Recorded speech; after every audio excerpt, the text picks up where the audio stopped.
안녕하세요. 세계 정치를 한국의 관점에서 분석하는 저입니다. 한미중 삼각관계는 동아시아의 지정학적 판도를 좌우하는 핵심 요소입니다.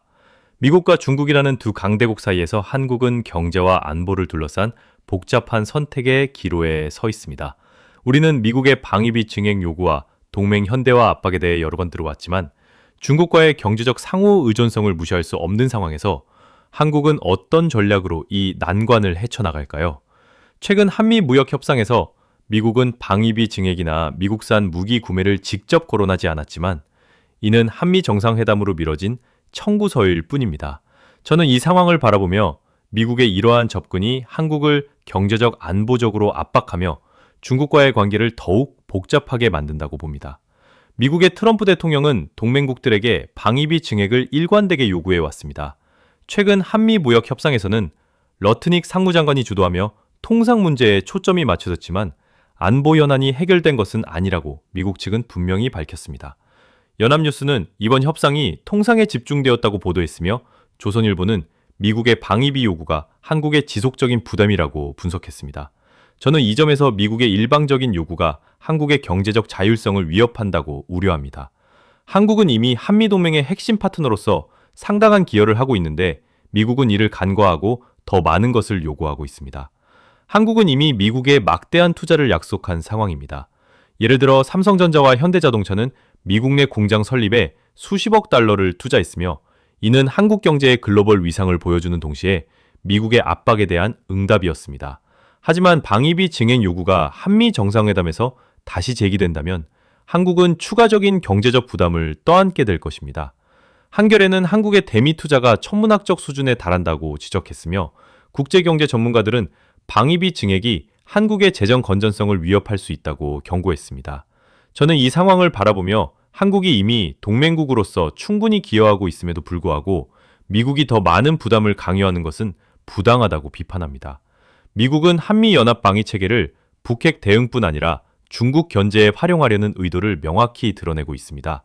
주한미군의 역할 조정, 방위비 분담, 그리고 전시작전 통제권 전환 문제는 단순한 군사적 협력을 넘어 지정학적 전략의 핵심입니다. 미국은 한국을 중국에 대한 모글의 부정 전초기지로 삼으려 하지만 중국은 한국의 최대 무역 파트너로서 경제적 영향력을 통해 이를 저지하려 합니다. 사우스차이나 모닝포스트는 미국의 중국 견제 전략이 한국을 곤란한 위치에 놓았다고 분석했으며 블룸버그는 한국의 대중국 무역 의존도가 여전히 높다고 강조했습니다. 저는 이 대립 구도를 바라보며 한국이 두 강대국 사이에서 균형을 유지하려는 노력이 점점 더 어려워지고 있다고 경고합니다. 이는 한국의 안보 정책이 미국의 전략에 종속될 위험을 높이며 동시에 중국과의 경제관계를 위협합니다. 한국 정부는 남북관계 개선이라는 정치적 목표를 추진하면서도 한미동맹과 중국과의 관계를 동시에 관리해야 하는 과제에 직면해 있습니다. 남북관계는 북핵 문제와 직결되며 이는 미국의 안보 요구와 얽혀 있습니다. 하지만 중국은 남북 대화에 대해 미묘한 입장을 취하며 한국이 미국 중심의 안보 체제에 지나치게 기우지 않도록 압박하고 있습니다. 동아일보는 남북관계 개선이 한미동맹의 우선순위와 충돌할 가능성을 제기했으며 국제 안보 전문가들은 한국의 외교적 균형이 시험대에 올랐다고 평가했습니다.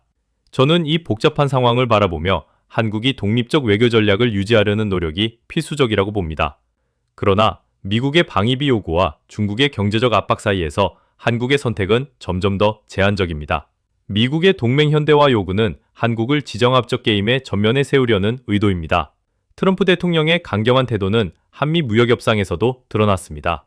한국은 통상 문제에서 양보를 했지만 미국은 여전히 추가적인 안보 기여를 요구하며 한국을 압박하고 있습니다. 로이터스는 미국의 방위비 요구가 동맹국들 사이에서 갈등을 유발하고 있다고 보도했으며 포린폴리시는 한국이 미국과 중국 사이에서 외교적 줄타기를 하고 있다고 분석했습니다. 저는 이 일방적인 압박을 바라보며 미국이 한국의 전략적 가치를 과소평가하고 있다고 비판합니다. 한국은 한미동맹의 핵심 파트너로서 이미 상당한 역할을 수행하고 있으며 이를 무시한 채 더 많은 부담을 강요하는 것은 동맹의 신뢰를 해칠 뿐입니다. 이러한 한미중 경쟁 속에서 한국에 미치는 경제적, 안보적 영향은 심각합니다. 한국은 세계 최대 반도체 생산국이자 글로벌 공급망의 핵심 국가로서 미국과 중국의 무역전쟁에 직접적인 영향을 받습니다. 미국의 방위비 증액 요구는 한국의 재정 부담을 가중시켜 공공투자와 복지 예산을 압박할 수 있습니다. 동시에 중국과의 무역 의존도가 높은 상황에서 미국의 중국 견제 전략에 동참하면 한국 기업들은 중국 시장에서 보복을 당할 위험에 처합니다. 예를 들어 2017년 사드 배치로 인한 중국의 경제 보복은 한국 기업들에게 큰 타격을 주었습니다. 저는 이 위협을 직시하며 한국이 경제 다각화와 독립적 안보 역량 강화를 서둘러야 한다고 경고합니다. 한국 정부는 미국과의 군사 협력을 유지하되 아세안 국가들과의 경제 협력을 확대하고 남북 대화를 통해 한반도 안보를 안정화해야 합니다. 또한 다자 안보 프레임워크를 주도하여 중국의 패권 확대를 견제하고 글로벌 공급망에서 한국의 입지를 강화해야 합니다. 여러분의 의견이 다르다면 댓글로 토론해 주세요. 함께 더 나은 전략을 모색합시다.